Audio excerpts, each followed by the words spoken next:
In late December 1924, Floyd Collins made a huge discovery of a cave that was going to change his life forever.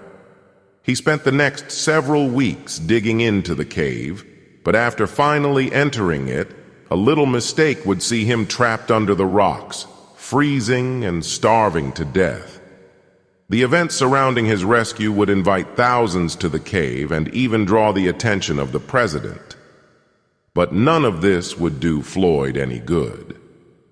This is the tragic story of the infamous Floyd Collins. When William Floyd Collins discovered Sand Cave in late December 1924, it was a turning point for him because it was easily accessible by tourists since it was just 100 yards from a highway. He quickly struck a deal with the owners of this property to get 50% of the profits from the exploration of it. After this, he immediately went to work on the cave. But there was no real opening to the cave yet, which is why many tourists avoided it at all this time. But Floyd was determined, so for the next few weeks he spent hours every day digging deeper into the hole, widening the passageways, and removing several loose rocks as he did, all in an attempt to create a suitable opening to the cave. After a few more days, he came very close. On January 30th, 1925, he went again, but he would be shocked by what he would find. It was snowing that morning when Floyd made his way into the hole with a kerosene lantern in hand. He was getting used to the darkness and dampness of the hole, so he had no problem navigating his way through the tunnel after dropping through the first crevice. To get through the tunnel, Floyd fell to his knees and started to crawl forward. He then came face to face with a turnaround point. This is where many cave explorers before Floyd stopped and literally turned around to exit their exploration. This is because of what lay ahead, a tiny opening that a toddler would have a hard time going through. This opening was called the squeeze and was only 9 inches tall. No one has ever dared to go beyond this point. Well, no one until Floyd. He lay down flat on the ground, tucked in his stomach to reduce the mass of his body as much as possible, and started pushing himself through the hole with just his feet. While he was making considerable progress, the walls of the hole contained pointy gypsum crystals that held onto his clothes and made his movement almost impossible. But after a while, he came through to the other side. Here, the space is also small, but it offers adequate movement, and ahead was a ledge that drops off a narrow pit. Floyd had been able to open this pit on previous days by removing small rocks, but it was still the size of a chimney. He started down the pit feet first, taking care against the sharp rocks. When he reached the pit, he was excited to know that the next drop would lead him straight to the big cave he had so desperately wanted. He was able to squat in the little space that the pit afforded, and he started to remove the final rocks and debris. His efforts opened up a hole that led down to the main cave. Then he tied a rope in place and used it to make the final descent. This last drop was an 80-foot drop, so he was extra careful as he pushed himself down. When he eventually reached the floor of the cavern, Floyd was gripped with unimaginable joy to have finally discovered the sand cave. Amazed, he looked around his discovery for some minutes, his eyes welling up. But his attention was drawn by the flickering of the light of his lantern. So he decided to leave quickly before he lost the light. Besides, he was excited to announce his discovery to his family and business partners. He climbed quickly to the top of the last descent, but as he pushed the lantern through the hole, it fell and cracked. The light went out, and Floyd was steeped into total darkness. Not losing hope, he continued pushing himself through the opening on the surface, taking care not to knock off any rock that might bring the cave down on him. But in the dark like that, that was exactly what happened. As he was pushing his body upward with his feet, he kicked a loose rock that came out of place and fell on his left leg, trapping it in the ground. Unable to move that leg, Floyd used his right leg to kick off the rock, but the more he tried, the more other loose rocks fell and landed on and around him, trapping him. His hands and legs were caught under rubble, and his head was pushed to one side by a rock.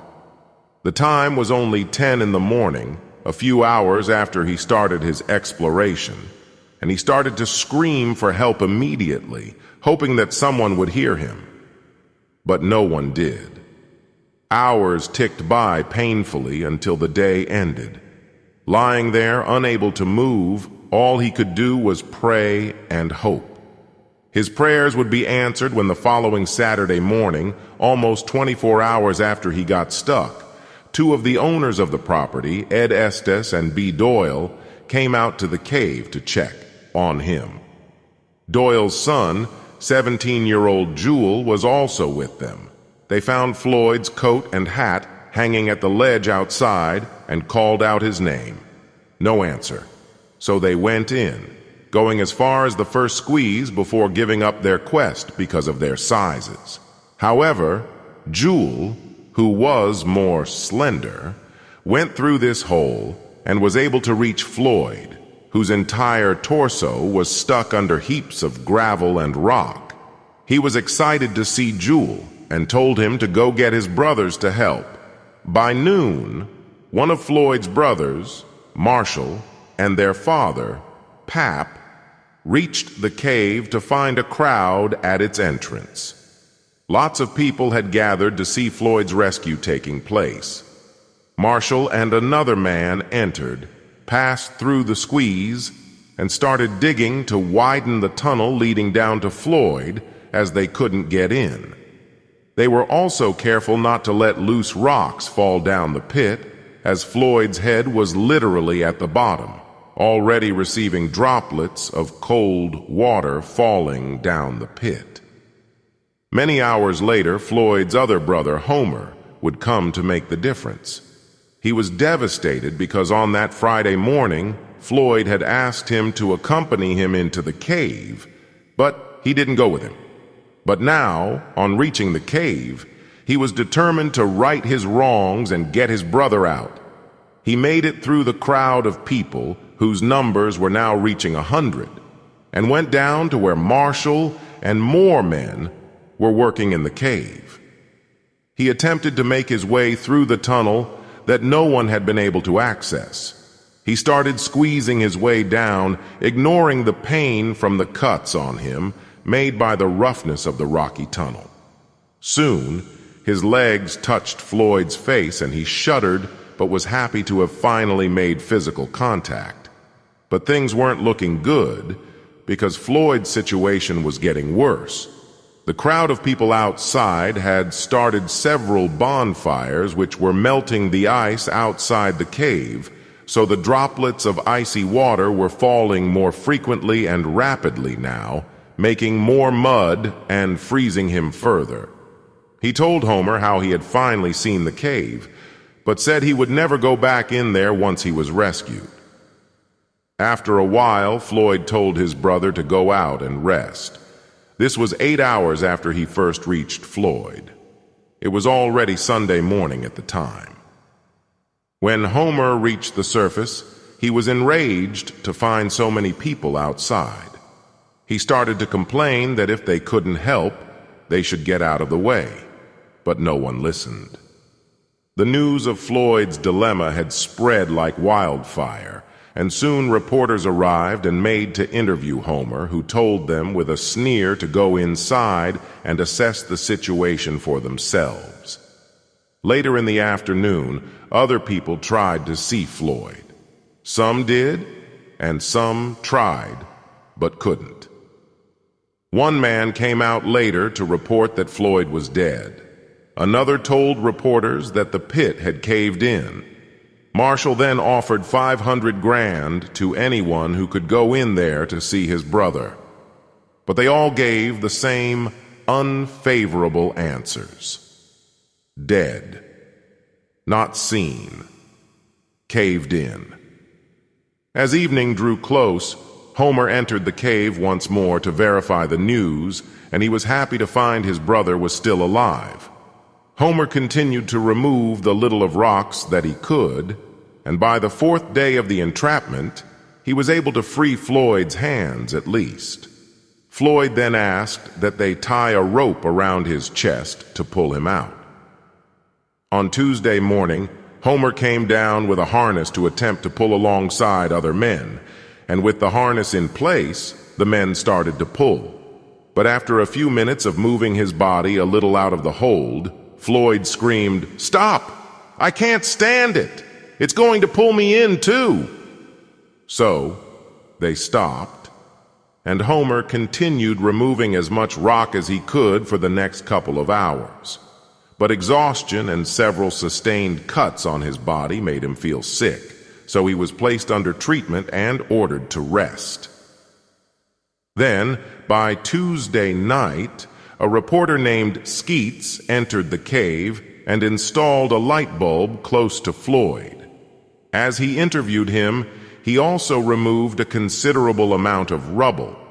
His efforts were so great that Floyd's legs were now fairly exposed, so he fixed a crowbar, a couple of blocks, and a jack to attempt to lift the rock off Floyd's left foot. But after several attempts, he had to give up that act as well. By the following days, Skeets's interviews had been printed in the papers, and Floyd's unfortunate situation had spread from the radio to people's ears. It had now become a huge spectacle, with people rooting for Floyd's survival, but some were spreading false rumors that nobody was even trapped there in the first place. In any case, the outside of the cave had now become a huge carnival. Hotels around were booked solid, prices of commodities were hyped, and hundreds of automobiles lined the roads leading to the cave. There were now at least 1,000 people outside the cave. It was worrying enough that all the burning going on was melting, the ice inside the cave, but it was even worse that the number of people inside the cave and at the entrance of the pit where Floyd was trapped was just too much. Their activities were weakening the strength of the walls, and with no reinforcements made, it was actually expected to collapse any time. But nobody knew about this at the time, and they all thought they were helping. Then, on Wednesday afternoon, the worst happened. While everyone who could reach Floyd was out resting, the entrance to the pit, indeed, collapsed, blocking any access to Floyd. Luckily, nobody was trapped in with Floyd, and he too also escaped getting knocked by any falling rock. But now, nobody could reach him anymore. The following day, on Thursday, February 5th, 1925, a team of workers was led to create a shaft in the cave to attempt to reach Floyd. As the men worked, the cave was barred from entry, so the only way they could know Floyd was still alive was through the light bulb close to his head. It had been fixed in a way that if Floyd breathed, the wires connected to the bulb would send a signal to the apparatus outside.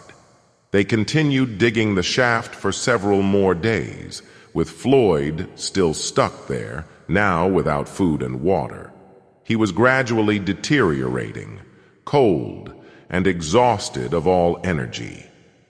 By Friday, the 13th of February, the men had gotten close, and one of them even reported that he had heard someone groan 10 feet away from him. However, at 1:30 a.m. Monday, February 16th, one of the workers named Brenner found Floyd, but of course, he was already dead. Everyone agreed that the cave should be his final resting place. So the shaft was covered with Floyd's body still stuck in there. But many months later, Homer had it opened, and his brother's body was removed for a proper burial. Thank you so much for watching the InfoCaps videos. See you in the next great video.